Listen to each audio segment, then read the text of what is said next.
Hello, welcome to this week's Etch Play weekly live show, and I've already lied to you because this isn't technically live, being live streamed, but it is not Thursday for me. As you can see, it's dark outside. It's yesterday for me.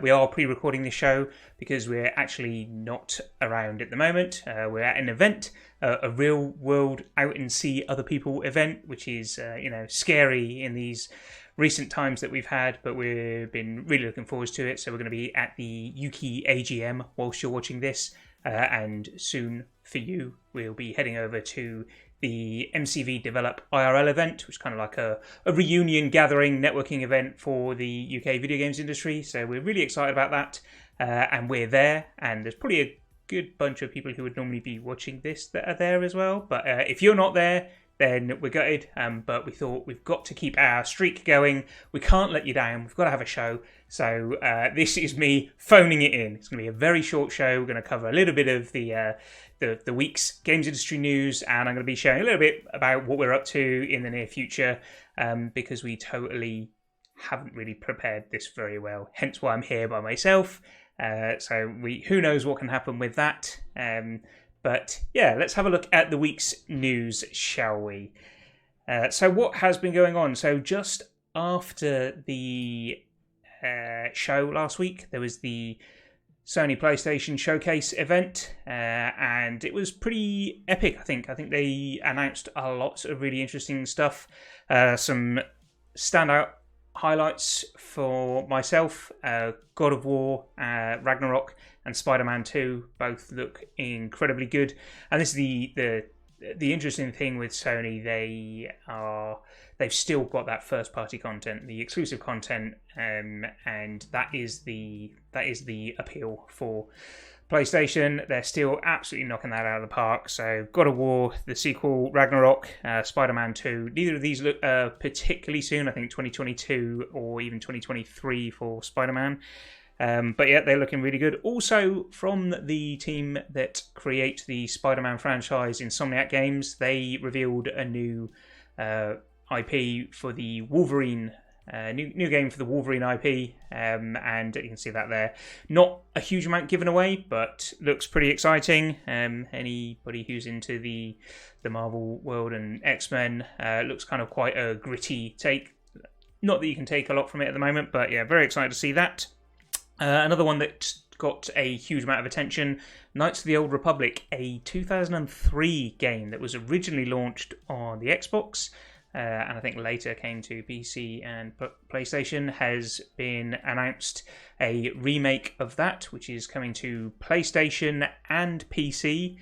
Interesting to hear sort of another PC endeavor from Sony. So yeah, that's really exciting. Got a lot of people hyped up. On talking about PC, they also announced another remaster of the Uncharted series for the next generation for PlayStation 5, but they're also bringing that to PC, and that's particularly interesting because that is the only or the next first-party PlayStation title. There's only been two so far that have made it to PC. So I think it was Days Gone and Horizon Zero Dawn are the only two first-party titles that have been released on PC so far. So it's interesting to see them sort of dipping their toe in with that one as well. As you see various other clips from this little highlight reel we've got going on. Gran Turismo 7, that's looking pretty nice. It's been a while since we've seen anything from that. So yeah, pretty good showing. What did you think? Anything from it that is getting you excited? Let us know in the chat, because we're totally there and we're totally reading it. But yeah, and anybody who is in the chat, share your favourites. What else has been going on? So the Apple Epic court case, that has taken another step. A ruling has been made. I'm not going to pretend to understand the details of it or even try and do it justice by summarising. Basically, there's been some ruling that's could be perceived to be against Apple, but it's really only a tiny. Like there are so many lists, so many litigations, and a huge amount of them have gone not in Epic's favour. But there has been a little bit of movement there. You can. There's some great coverage of this for if you're really interested in all the details. We'll see what what the impact of that is, but hopefully we can stop talking about it in the news soon, because nobody likes talking about court cases. Also, what's happening this week? Deathloop has been released to a huge fanfare. Reviews for this game are off the charts. So yeah, have you taken a look at this? You checking it out? I'm definitely more interested since I'm getting sucked into all the hype and the review kudos that it's getting. So well done to Arcane for that masterpiece you've got out there. Also in the news of late, Battlefield delay. So yeah, we're not past the delays to games. So the next Battlefield title, they've announced a delay to that, which it wouldn't be a weekly show if we didn't have some news of a delayed game.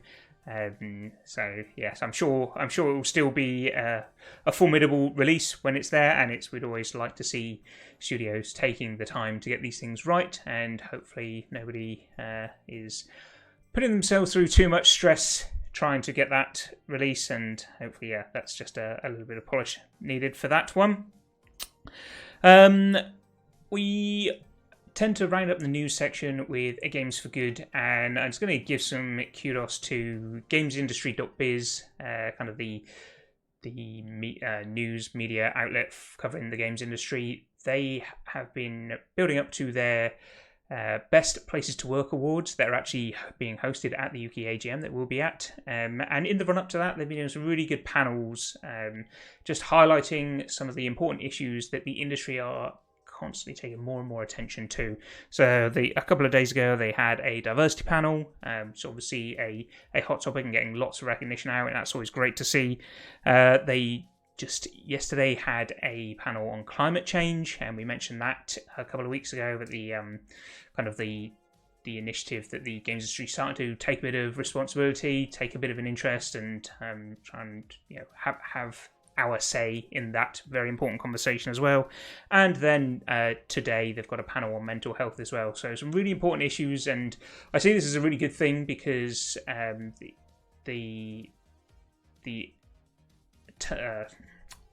industry is really battling for talent at the moment, and being involved in these conversations, having these conversations, are really important to people looking for jobs, looking to get into the games industry or in the games industry. And I just think the more that these conversations can happen, the more we can normalise it, and the more we can prepare. It's just going to be great for everybody all round. So well done GI Biz, and thank you for organising those. Just gamesindustry.biz, go and have a look. It's I think it'll be on the front page of the site, so do take a look at that after. So what is going on with us? What are we up to? I'm sure you're desperate to know, so I'm going to give you a little quick summary of some of the things that we're working on at the moment. You may have heard us talk about game marketing campaigns, so this little sort of community project that we created to just kind of curate and consolidate some of the interesting video game marketing work that's going on out there. It's obviously a high passion subject for us, and we recently added some new content, so you should definitely go and check that out, gamemarketingcampaigns.com. We're going to be adding a new round of content to that soon, so keep an eye on that. Give us a follow on Twitter at Etch and be the first to be notified on that, or go to the site and sign up to the newsletter, and we'll be sharing more info on that soon.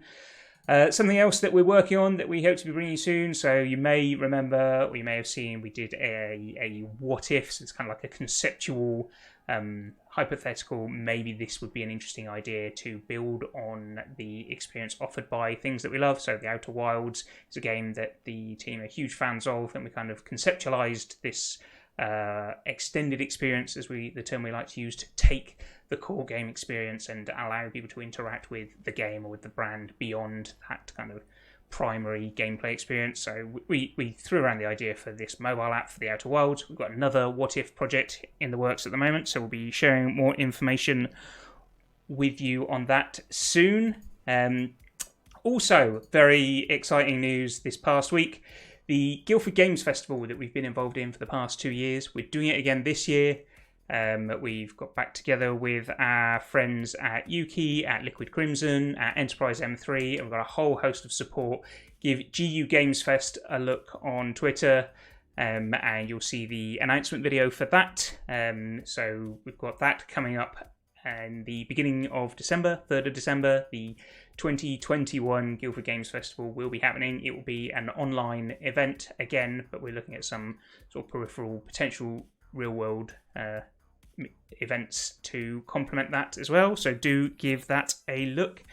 And also, talking in the world of events, we will be at Develop at the end of October. So Develop is the games industry conference. Kind of the highlight of the UK games industry calendar is Develop, and normally it would happen in the summer. Didn't happen last year. They sort of pushed it back, and it is going ahead this year. So we're going to be heading over to Brighton, and I'm going to announce, because, why not throw us under the bus. We're going to be doing a live show from Develop in Brighton at the end of October. So, how we're going to work that out, I'm not sure yet. Maybe we'll get some friends that will be there, join us, or maybe we'll just show you what's going on at the conference, or who knows how we're going to pull that one off. But there we go. I can exclusively reveal we will, as we do every week, as I'm demonstrating now, to whatever caliber it may be, we will get you a live show from Develop. Right. I'm going to wrap this up now. Let's have a little thanks to Ben Gammon, who has taken the helm and hit play and hit go live on this. So thank you, Ben. Let's give Ben some love in the chat for anybody that's there. And we will see you back actually live this time next week. And I hope you all have a good week. Thank you very much. Oh, look at that. I haven't updated the text there. Should we do this in real time? Because, closing out the show in style, as we always do. That's better, isn't it? Thanks, everyone.